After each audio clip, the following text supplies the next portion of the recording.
Eine ältere Feurani mit feuerroten Haaren und gelben Augen und ein silbergrau melierter Mann mit schwarzem Vollbart traten vor Ardea. Beide legten ihre rechte Faust in ihre linke Hand und führten sie an ihre Herzen. So verbeugten sie sich. »Wir wollen wissen, ob wir unsere Truppen auf Phoenix-Suche schicken sollen.« Ardea hob überrascht die Augenbrauen und drehte ihren Kopf zu Salika, die kerzengerade hinter ihr stand. Sie hatte ihre Hände umeinander gewunden und in ihre Ärmel gezogen. Sie umfasste sich selbst an den Unterarmen und sah konzentriert von der Truppenführerin zum Truppenführer. Die Feuraner warteten seelenruhig auf ihre Anweisungen. Sie atmete kontrolliert ein und aus. Ihre Hände verkrampften und sie tat sich selbst weh dabei. Sie schüttelte leicht den Kopf und sendete Ardea. »Wir warten noch ab, ob sich jemand meldet. Wenn es notwendig wird, werde ich sie rufen.« Ardea sah wieder zu den beiden Truppenführern. »Eure Dienste werden eingefordert, wenn sie notwendig sind. Vielen Dank.« Die beiden verbeugten sich nochmals und gaben ihren Truppen mit einer Faustbewegung das Signal zum Rückzug. Sie verließen die Halle über die Haupttreppe nach oben. Salika atmete durch. Da rumpelte es hinter ihr an die Tür. Die anderen Truppen waren angekommen. »Komm hinter mich.« Ardea und Salika drehten sich wie bei einem Tanz umeinander und Ardea winkte die Feuraner durch die Tür. Währenddessen stand Shani bei dem Waterlei mit den schwarzen Haaren, Lukian, wie sie noch wusste. Sie hatten sich an den Bühnenrand zurückgezogen, wo der Gang hinter die Bühne führte, um den Feuranern aus dem Weg zu gehen, die hinter Ardea und Salika hermarschierten. »Was war mit euch? Ich hatte ehrlich gesagt mehr Körpereinsatz erwartet.« Er hatte die Arme locker verschränkt und lehnte am Bühnenrand. »Mehr Körpereinsatz«, lachte Shani auf. Dann seufzte sie und sah ins Leere.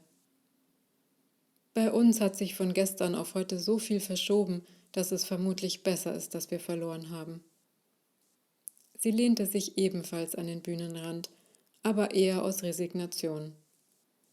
»Was sollst du denn mit mir besprechen?« Da kam von hinten eine tiefe Männerstimme. »Luca?« Er drehte sich um. »Was denn?« »Kommt sie?« »Das finde ich gleich heraus.« Er wandte sich wieder Shani zu. Shani sah neugierig an ihm vorbei, um zu sehen, wem diese Stimme gehörte, doch sie sah niemanden. »Mit sie ist Salika gemeint?« fragte sie nach. Lukian lächelte. »Ja, ich wollte mit ihr sprechen.« »Ach so.« Shani sah hinüber zur Tür, hinter der Ardea den Truppenführern vermutlich gerade Anweisungen gab. »Sie steht gleich zur Verfügung.« »Luca, was für eine Überraschung«, kam da eine helle, ältere Stimme aus dem Zuschauerraum, und da stand auch schon der Meister neben Shani und hatte die Arme herzlich ausgebreitet. »Meister!« Shani sah zu, wie Lukian vor dem Meister auf die Knie ging. »Ihr habt mein Herz berührt.« Der Meister legte ihm seine Hände auf den Kopf und schloss die Augen. Als er sie wieder öffnete und Lukian sich erhob, hatten beide Tränen in den Augen. »Das ist das schönste Kompliment, Meister.« Lukian ließ sich auf die Stirn küssen. »Sind die anderen beiden deine Brüder, von denen du mir erzählt hast?« »Ja, ich stelle sie euch vor, kommt mit.« Er machte eine einladende Handbewegung in den Gang hinter die Bühne und meinte dann an Shani gerichtet: »Shani, warte bitte hier, ich komme gleich zurück.« Er ging mit dem Meister hinter die Bühne. Kaum war er weg, kamen Salika und Ardea durch die Tür zurück in den Zuschauerraum. Shani sah Salika an, dass sie ziemlich angespannt war. »Unser Auftritt ist vorbei, du kannst durchatmen«, lachte sie an, doch Salika schien sie gar nicht zu hören. Mit ernster Miene sah sie auf die Ränge, auf denen nun keiner mehr war. »Dein Waterlei ist mit dem Meister durchgebrannt«, provozierte sie ihre Aufmerksamkeit. Salikas ernster Blick wanderte tatsächlich zu ihr. »Mit dem Meister?« fragte sie ungläubig. »Ja, der Meister hat ihn sogar geküsst.« Salika zog ihre Augenbrauen zusammen.